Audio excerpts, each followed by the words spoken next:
విజయ్ దేవరకొండ ఖాతాలో ఈ మధ్య సరైన హిట్ అయితే లేదు. కానీ అవకాశాలకు మాత్రం కొదవలేదు.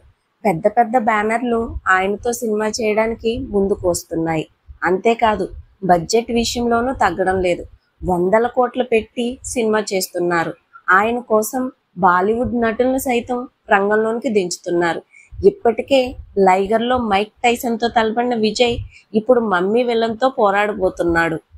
రాహుల్ సంకృత్యాన్ దర్శకత్వంలో విజయ్ ఓ సినిమా చేస్తున్న సంగతి తెలిసిందే.